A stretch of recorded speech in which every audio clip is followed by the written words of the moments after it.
Bonjour Julien. Bonjour Brigitte, bonjour Anne-Clotilde. Bonjour Julien. Donc voilà, donc moi je vous appelle parce que par rapport au sujet du jour dans l'estime de soi, dans les couples et les relations, moi j'ai perdu mon travail il n'y a pas longtemps et du coup mon estime de moi en a pris quand même un sacré coup. Et je voudrais faire une rencontre et j'ai du mal à me positionner du coup par rapport à ça pour le moment où je dirais ce que je fais dans la vie. Alors, je ne sais pas ce que vous en pensez. Si, c'est important. Est-ce qu'on pourrait dire, Julien, que vous auriez honte de dire que vous êtes chômeur? Bah oui, parce que c'est connoté très péjorativement, ça fait un peu la loose et tout ça, même si dans l'absolu c'est faux, quoi. Mais c'est un peu handicapant, quoi, quand même.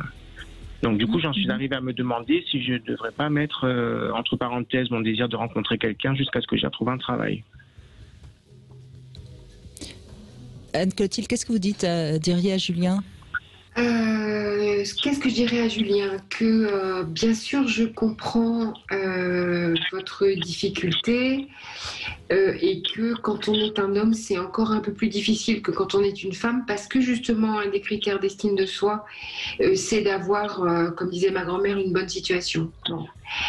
Maintenant, l'idée pourrait être aussi de vous accepter avec cette situation provisoire et de prendre le risque d'aller vers l'autre quand même dans cette humilité et cette acceptation qui dit ben voilà, j'en suis là. Très franchement, vu l'état de notre pays et vu l'état international en ce moment, être provisoirement au chômage, c'est pas la loose, c'est juste le cas de tellement d'entre nous que c'est pas forcément un objet de honte.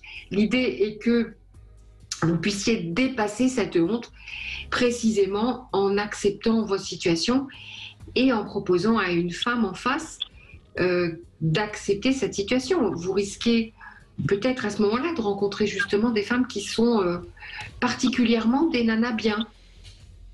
Pas forcément intéressées. Oui, c'est ça, pas forcément intéressées, exactement. Parce que je crois, Julien, c'est vrai que c'est un petit peu comme ça que ça se passe pour beaucoup de personnes dans notre société actuelle. On est aussi le métier qu'on fait. Mais au fond, l'être que vous êtes, il est le même. Il est le même aujourd'hui qu'avant-hier. Et peut-être que cette période de chômage, vous allez pouvoir la mettre à profit pour encore mieux vous connaître et peut-être prendre des décisions qui, professionnellement, vous permettront d'être encore plus en accord avec vous-même. Donc, si vous voyez les choses sous cet angle-là, ça ne me paraît pas du tout incompatible d'être à la recherche d'une compagne. Non, alors après, par contre, à l'inverse, mon ex, c'est un garçon, j'ai brillé dans ses yeux par rapport au lieu où je travaillais, qui est assez prestigieux. Donc, je sais que de l'autre côté, ça peut jouer à avoir l'effet inverse, quoi. Oui, mais maintenant, quand on travaille chez Machin, qui est un endroit très prestigieux, et que l'autre vous aime parce que vous travaillez chez Machin, il aime quoi, vous ou Machin? Non, c'était pas que ça, mais je sais que ça jouait quand même beaucoup. Donc, du coup, ça faisait aussi relativiser la façon dont j'étais perçu. C'est pourquoi. Oui, mais c'est un exemple, Julien, c'est un exemple qui ne fait pas généralité. Oui, bien sûr. Vous comprenez? Non, mais c'était pour dire que dans un sens ou dans l'autre, ça peut jouer quand même beaucoup. Bien sûr, mais bien sûr que c'est pas anodin.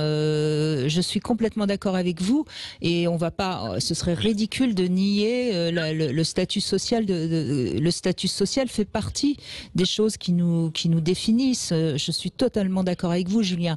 Mais c'est la manière dont vous allez interpréter par rapport à vous-même cette situation actuelle qui fait que vous allez être séduisant ou pas. C'est ça qu'on essaye de vous dire. Si en effet vous partez du principe que de toute façon il n'y a plus rien qui vous fera briller dans les yeux d'un autre homme, c'est pas la peine de faire une rencontre parce que vous allez forcément échouer. Oui, je ne sais pas comment on travaille, ça c'est sûr. Je suis plus comme ça, quoi. Voilà. Mais c'est pas évident pour tout le monde, quoi. Ça peut fermer des portes, quoi. C'est ça qui me contrarie un petit peu, quoi. Oui, mais bon, ça peut fermer des... Mais ça peut fermer des portes, oui. Après tout, oui. Pourquoi le nier? Mais qu'importe, est-ce que c'est ces portes-là qui sont les plus importantes, finalement? Oui, peut-être que c'est les mauvaises portes que ça... Et voilà, c'est tout à fait possible que ce sont les portes qui vous aiment pour des raisons alors, de prestige social, qui sont des raisons, alors certes très importantes, je suis d'accord Brigitte évidemment, mais qui ne sont pas fondamentales en fait. Mais ce qu'il faut réellement, c'est que vous puissiez, vous, être à l'aise avec vous-même par rapport à la situation que vous êtes en train de traverser. Parce que c'est ça. C'est plus les autres, en fait. Hein. Bon, ben alors c'est un faux problème si c'est les autres. Oui. C'est un faux problème parce que là, vous êtes en train de projeter ce qui vous est, enfin, ce qui était votre ancien compagnon. Mais de toute façon, vous n'êtes plus avec lui, donc c'est qu'il n'avait pas suffisamment de valeur à vos yeux. Oui, non, mais c'était surtout pour dire que le statut social, la réussite sociale, ça joue quand même pour beaucoup dans l'estime de soi. Ça joue peut-être un petit peu trop, je pense. C'est-à-dire que précisément, ça joue dans l'estime de soi, peut-être un peu trop, mais la valeur cardinale, c'est pas l'estime de soi, c'est l'acceptation de soi. Et donc, à un moment donné, nous ne sommes pas notre métier, nous ne sommes pas notre statut social. Nous sommes quelque chose de beaucoup plus profond que ça. Et ça peut être l'occasion de rejoindre cet aspect-là de vous-même et de le laisser rejoindre par un autre homme. Et moi, je vais faire une comparaison, Julien, qui parlera à tout le monde. Vous savez, on dit souvent qu'une femme qui est jolie a plus de chances d'avoir du succès auprès de beaucoup d'hommes. C'est vrai. On va pas, ce serait tout aussi stupide de le nier, mais c'est pas parce qu'une femme est jolie qu'elle va garder un homme. Et c'est exactement pareil pour le statut social. C'est pas parce que vous avez un statut social très élevé que vous allez garder un homme. C'est parce que vous serez, vous conviendrez bien à cet homme, parce que sexuellement ça se passera bien, parce que vous serez aimable. Voilà, ce sera ça. C'est ça qui fait qu'on garde quelqu'un. Vous savez, c'est un petit peu le fond et la forme. Bien sûr que la forme a de l'importance, mais c'est le fond qui fait qu'on garde quelqu'un, c'est pas la forme. Oui, la forme, ça reste juste de l'apparat au final. Oui, c'est ça, exactement. Okay. Voilà, je vais faire une autre comparaison. On va choisir un cheval parce qu'il est beau, mais si ce cheval ne nous convient pas, on le gardera pas. Vous voyez?